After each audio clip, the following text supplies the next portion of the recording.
ગમે તેટલી મીઠાઈઓ ખવડાવો, તાવ આવતો હોય ને ગમે તેટલી મીઠાઈઓ ખવડાવો તો એને સ્વાદ આવતો નથી. હે પ્રભુ, અમે પણ આપના તાપમાં તપી રહ્યા છીએ અને એટલે સંસારના કોઈ પણ પદાર્થમાં અમને રસ આવતો નથી. જેમ કોઈને તાવ આવતો હોય ને ગમે તેટલી સારી મીઠાઈ ખવડાવો, ગમે તેટલા સારા વસ્ત્રો પહેરાવો, પણ એમાં એકે વસ્તુ એને આનંદ આપતી નથી. એમ હે પ્રભુ, આપના તાપમાં જે તપી ગયા હોય, જેને કેવલ આપની આકાંક્ષા હોય, એને જગતના પદાર્થો આનંદ આપે. જેણે પેંડો ખાધો હોય એને ભલે સાકર વાળું દૂધ પીવડાવો તો એ દૂધ પણ ફીકું લાગે. એને કોઈ કહે અરે આમાં ખાંડ નાખી છે, પણ પહેલા પેંડો ખાધો તો એ ખાંડ વાળું દૂધ પણ ફીકું. એમ જેણે ભગવાનનો રસ ચાખ્યો હોય એને સંસારના બધાય રસ પીતા લાગે. અત્યારે લૌકિક બધા પદાર્થોમાં રસ આવે છે, કારણ કે ભગવદ રસ ચાખ્યો નથી. જે ક્ષણ ભગવદ રસ જે જીવ ચાખશે એને સંસારના રસ પીતા લાગે. ગોપીઓ કહેવા લાગી, પ્રભુ આપને મળવાની પીડા વધી ગઈ છે. અને ગોપીઓ ગભરાતા ગભરાતા છેલ્લે પ્રભુ માટે નાદ કરતા બોલી, ગોપીઓ પ્રલાપ કરવા લાગી, પ્રભુ હવે આપના વગર જીવન સંભવ નથી. આપ નહીં મળો તો આ દેહનો અમે ત્યાગ કરી દઈશું. ઇતિ ગોપ્ય પ્રદાયંત પ્રદપંતસ્ય ચિત્રધા रुरुदुः सुस्वरम राजन कृष्ण दर्शन लालसा. सुखदेव जी कहने लगे कि गोपियां कृष्ण दर्शन की लालसा से जोर जोर से रोने लगी. सुखदेव जी ये शब्द वापर्यो, रुरुदुः सुस्वरम. રડવું ક્યારે કોઈનું સુસ્વરમાં ન હોય, હંમેશા બેસુરું હોય, કર્કશ હોય. કારણ કે બધાનું રડવું ભોગો માટે હોય, પણ ગોપીઓ ભોગો માટે નથી રડતી, ભગવાન માટે રડે છે. એટલે એમનું રડવું પણ સુખદેવજી કહે છે કે સુસ્વરમ, રડવું પણ સુસ્વરમાં છે. ત્રણ લોકો રડે, ઘણા ભાવમાં, ઘણા અભાવમાં, ઘણા સ્વભાવમાં. ભાવમાં ભક્ત રડે, અભાવમાં લૌકિક લોકો રડે, અને ભક્તને રડતો જોઈ સ્વભાવમાં ભગવાન રડે. ભક્તને રડતો જોઈ ભગવાનનો સ્વભાવ છે કે ભક્તના આંખો જોઈ નથી શકતો, અને ભક્તના આંખમાં આંખો જોઈ ભગવાન. એવો તાપ પ્રગટ થયો. મહાપ્રભુજી લખ્યું, નહીં સાધન સંપત્ત્યા હરિતુષ્યતે કશ્યચિત ભક્તાનામ દૈન્યમે વૈકમ હરિતોષણ સાધન.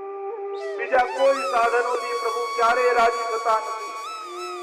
પ્રીતમ પ્રીત હી તે પૈયે यद्यपि रूप गुण शील सुघड़ता इन बातन न लिखे. प्रभु क्यारे गुणથી સાધનોથી રાજી થતા નથી, કેવલ કેવલ ભક્તના ભાવ અને ચિંતાથી. ગોપીઓ મોટે મોટેથી પ્રલાપ કરવા લાગી, અને એવી ક્ષણ આવી ગઈ જાણે જો હવે પ્રભુ પ્રગટ નહીં થાય તો હમણાં દેહનો ત્યાગ કરી. એક કાગડો જોતો હતો ગોપીઓના નેત્રોને. माथे मत्स्याकार नेत्रो छे. गोपी बोली, कागा नैन निकाल दूं जो पीऊ पास ले जाए. तारे हमारा नेत्रों ने જોઈએ છે ને. गोपी बोली, कागा नैन निकाल दूं जो पीऊ पास ले जाए. पहले दरस दिखाएगे फिर ले जो तुम. આ નેત્રો પડ્યા પછી પણ ખુલ્લા રહેશે. કાગા જબ तुम खाइयो चुन चुन खाइयो मां, तो नैना मत खाइयो मोहे पिया मिलत. આખા શરીરને ચૂકી ચૂકીને ખાજે, પણ મર્યા પછી પણ આ બે નેત્રો તો પૂરા રહેશે, કારણ કે એને તો ભગવત દર્શનની લાલસા. રડે છે ગોપીઓ, પણ ઉદ્દેશ્ય છે કૃષ્ણ દર્શન લાલસા. અને પ્રલાપ કરવા લાગી. અને ત્યાં જ ગોપીઓની સાધન જોઈ, દીનતા વાળા જોઈ. તાસામાં વિર્ભૂત સૌરી સ્વયમાન મુખાંબુજઃ પીતાંબર ધરસ્ત્રક્રી સાક્ષાત મન્મથ મન્મથ. અને એ જ ગોપીઓના તાપને જોઈ હૃદયમાં સંતાયેલા પ્રભુ વિશ્વમાનાંજના દશ્વા કૃપાયુક્તો સદયદા ભવે સદા સદા સર્વ સદાનંદમ હૃદિસ્થમ નિર્ગતમ બહિ. મહાપ્રભુજી પણ નિરોધ લક્ષણમાં આજ્ઞા કરે, જ્યારે ભક્તોને કૃષ્ણમાનાંજના દશ્વા પોતાના તાપમાંથી તપતા જુએ ભગવાન, તો એ જ પ્રભુ હૃદયમાં બિરાજેલા પ્રભુ સામે પ્રગટ થઈ જાય અને ગોપીઓના મધ્યમાં ઠાકોરજી પ્રગટ થયા. પ્રશ્નોત્તરે થઈ અને ઠાકોરજી અને ગોપીજનોનો મહારાજ આ મહારાજ શું છે? આનંદને પૂર્ણાનંદ બનાવવાની પ્રક્રિયા. રાસ દ્વારા ભગવાન પોતાનો રસ જે સર્વા ગોપ્યા સુધા દ્વારા ગોપીઓમાં પધરાવ્યો હતો એ જ રસનો ભોગ પ્રભુ કરે. ભગવાન ભગવત્તા ભૂલી જાય અને જીવ પોતાનું જીવત્વ ભૂલી જાય અને બંને એક થઈ પરમ રસરૂપ બની જાય. એ જ પ્રક્રિયાનું નામ રાસ. ભોગતા ભાવ, ભોગ્યા ભાવ અને સાક્ષી ભાવ આ ત્રણેય ભાવ એકત્રિત થઈ જાય. વૃંદાવન સંપત્તિ અંગ અંગે વલ્લભમાં આજ રાસની સંપત્તિ અંગ અંગમાં બિરાજે. કારણ રૂપમ તપ પ્રીત્યાત્મકમ પરમ ધ્યેયમ સદા વલ્લભ. એ જ પરમ રાસનો અનુભવ છે કે જ્યાં ભગવાન પોતાના રસનો અનુભવ પોતાના જીવન. તો ગોપી ગીતના આ પંચ દિવસીય સત્સંગ સત્રને વિરામ તરફ લઈ જાઓ.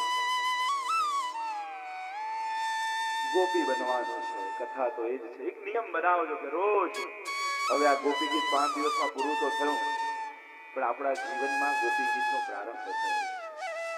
જ્યારે પણ ઠાકોરને પઢાવી દો સન્મુખમાં નહીં ગાઓ. જ્યારે અનવસર હોય ઠાકોરને પઢાડી દીધા હોય બપોરે સાંજે જ્યારે પણ સમય મળે અને પ્રભુની જે ક્ષણે યાદ આવી જાય એ દિવસે આ ગોપી ગીત લઈને ભાવથી ગાજો તો જેમ ગોપીઓના મધ્યમાં પ્રગટ થયા તમારી આગળ પણ ક્યારેક પ્રગટ થશે. આ અનુભવની વાણી છે. આ ગોપીઓની વાણી છે. ગાતા ગાતા ઠાકોરની મંગળમાં મધ્ય પ્રગટ થઈ ગયા. તો એ લીલા થઈ પ્રભુની લીલાઓ તો નિત્ય છે. પહેલા થયું એમ નહીં, આજે પણ થઈ શકે. રોજ ગોપી ગીતને પોતાના નિત્ય નિયમમાં સ્થાન આપે. ખૂબ આનંદ ભાવથી ગાન કરશો તો વિરામ તરફ લઈ જાઓ. આગળ થોડી પ્રક્રિયાઓ અને થોડી વિધિઓ પણ આગળ કરવાની છે. જેને જેને ભાગ લીધો છે અને આશીર્વાદ આપવાના છે સૌથી મનોરથી પરિવારને આચાર્ય પીઠ પરથી ભાગવતજીની સન્મુખતાથી આશીર્વાદ આપું છું. આપના આખાય પરિવારમાં સદા ઠાકોરજીની કૃપા બની રહે. આપના પરિવારમાં ઠાકોરજીની ભક્તિ બની રહે અને આ રીતે જ પ્રભુ સત્કાર્યો કરાવતા રહે એવા અમારા પરિવારને આશીર્વાદ છે. જેણે જેણે આયોજનમાં ભાગ લીધો છે, જે શ્રવણ કરવા આવ્યા, જેણે કોઈ સેવા કરી, બીજું કોઈ જુએ કે ન જુએ પણ ભાગવત ભગવાન અહીંયાથી જુએ. અને ઠાકોરજીનો સ્વભાવ છે ક્યારે કોઈનું બાકી રાખે. આપણે તો એક બીજ વાવીએ પણ ઠાકોરજીએ બીજના હજારો ફળ લગાવીને પાછા. તો આપણે તો સેવાનો એક બીજ વાવીએ પણ ઠાકોરજી એના અનંત ગણા ફળ કરીને